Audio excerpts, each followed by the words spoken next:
Russian researchers in the late 1940s kept 5 people awake for 15 days using an experimental gas-based stimulant.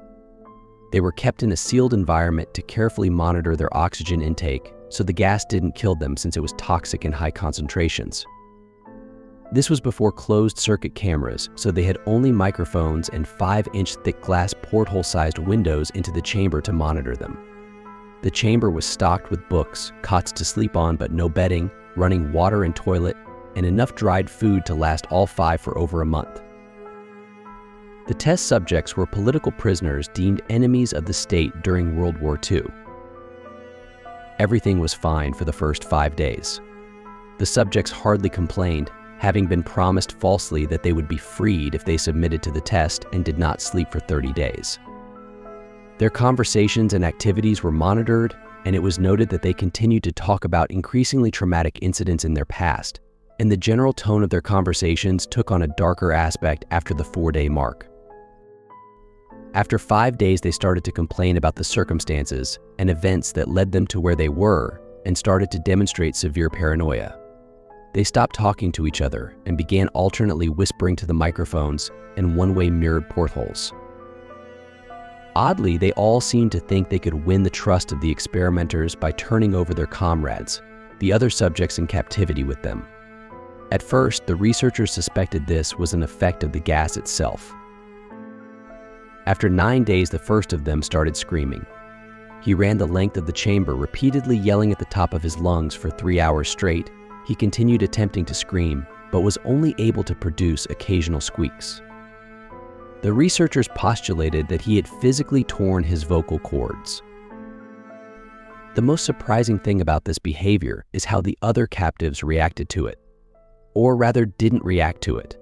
They continued whispering to the microphones until the second of the captives started to scream. The 2 non-screaming captives took the books apart, smeared page after page with their feces, and pasted them calmly over the glass portholes. The screaming promptly stopped. So did the whispering to the microphones. After 3 more days passed. The researchers checked the microphones hourly to make sure they were working, since they thought it impossible that no sound could be coming with 5 people inside. The oxygen consumption in the chamber indicated that all 5 must still be alive. In fact, it was the amount of oxygen 5 people would consume at a very heavy level of strenuous exercise.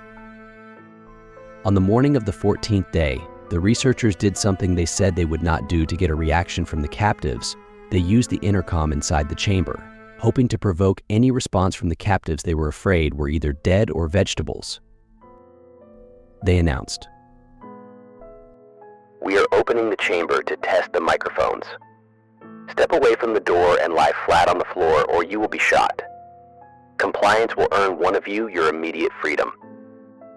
To their surprise, they heard a single phrase in a calm voice response. "We no longer want to be freed." Debate broke out among the researchers and the military forces funding the research.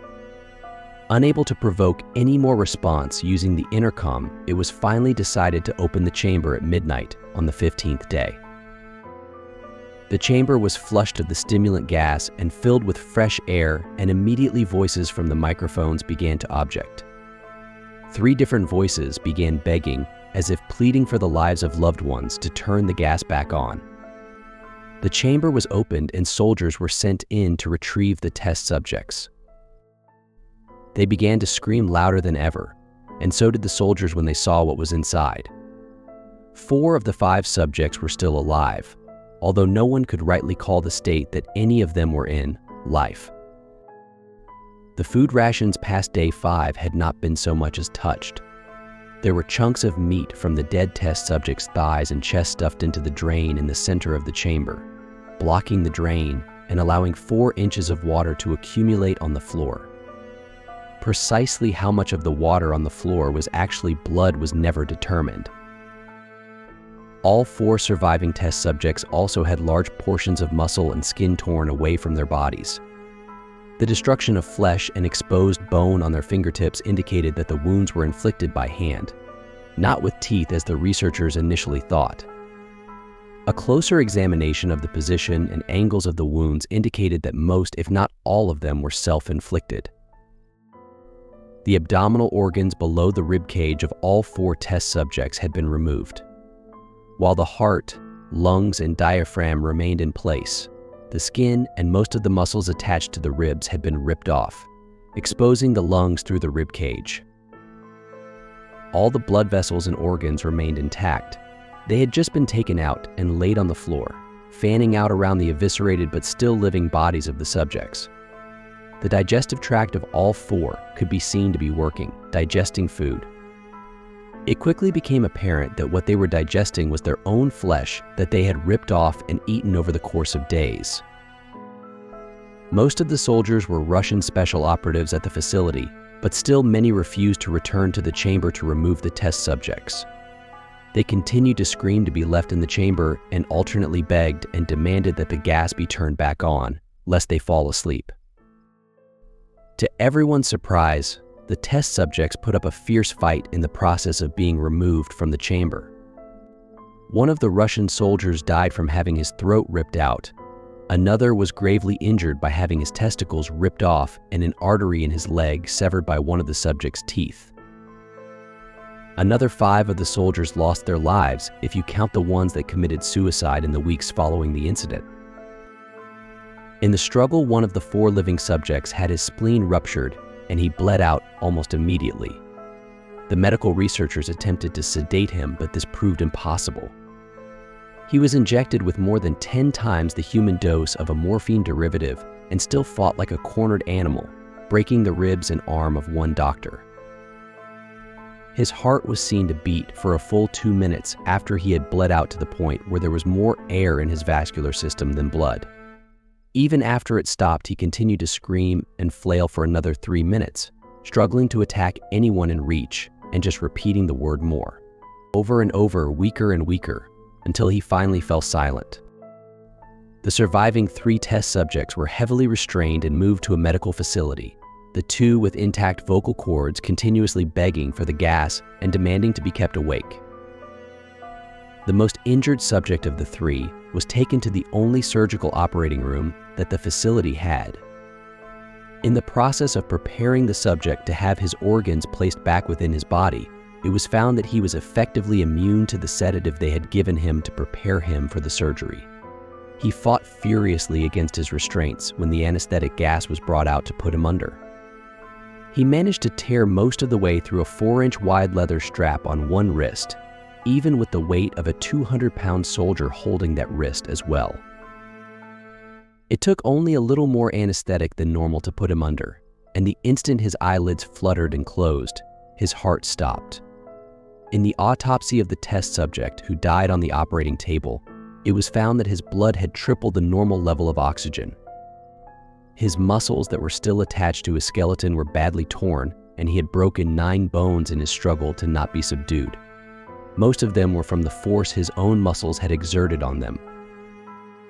The second survivor had been the first of the group of 5 to start screaming.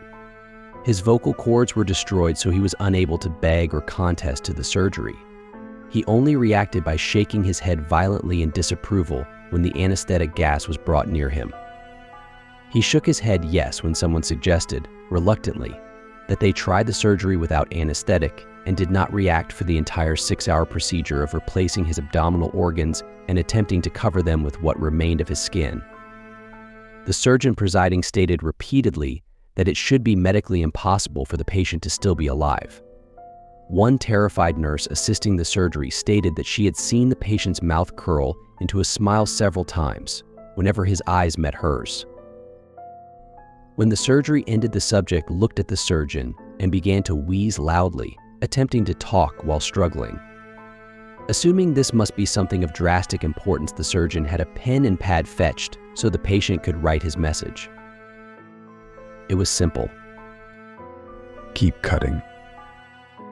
The other 2 test subjects were given the same surgery, both without anesthetic as well, although they had to be injected with a paralytic for the duration of the operation. The surgeon found it impossible to operate while the patients laughed continuously.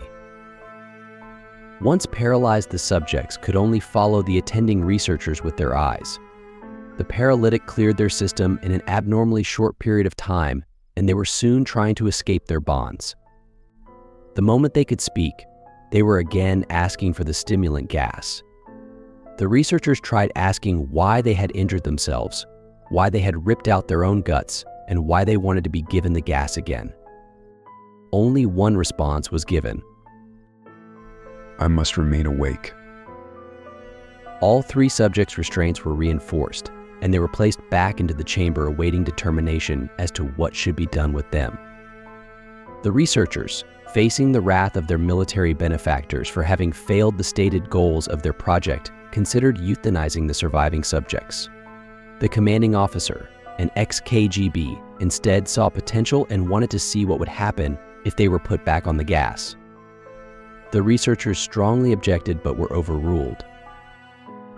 In preparation for being sealed in the chamber again, the subjects were connected to an EEG monitor and had their restraints padded for long-term confinement. To everyone's surprise, all three stopped struggling the moment it was let slip that they were going back on the gas. It was obvious that at this point all three were putting up a great struggle to stay awake. One of the subjects that could speak was humming loudly and continuously while the mute subject was straining his legs against the leather bonds with all his might. First the left leg, then the right, then the left again for something to focus on. The remaining subject was holding his head off his pillow and blinking rapidly. Having been the first to be wired for EEG, most of the researchers were monitoring his brain waves in surprise. They were normal most of the time, but sometimes flatlined inexplicably. It looked as if he were repeatedly suffering brain death, before returning to normal. As they focused on the paper scrolling out of the brainwave monitor, only one nurse saw his eyes slip shut at the same moment his head hit the pillow. His brainwaves immediately changed to that of deep sleep, then flatlined for the last time as his heart simultaneously stopped. The only remaining subject that could speak started screaming to be sealed in now. His brainwaves showed the same flatlines as one who had just died from falling asleep. The commander gave the order to seal the chamber with both subjects inside, as well as 3 researchers. One of the named 3 immediately drew his gun and shot the commander point blank between the eyes, then turned the gun on the mute subject and blew his brains out as well. He pointed his gun at the remaining subject, still restrained to a bed as the remaining members of the medical and research team fled the room. I won't be locked in here with these things, damn it. He screamed at the man strapped to the table. What the hell even are you? He demanded. I must know. The subject smiled. The subject asked, Have you forgotten so easily? We are you. We are the madness that lurks within you all, begging to be free at every moment in your deepest animal mind. We are what you hide from in your beds every night. We are what you sedate into silence and paralysis when you go to the nocturnal haven where we cannot tread. The researcher paused, then aimed at the subject's heart and fired. The EEG flatlined as the subject weakly choked out. So, nearly free.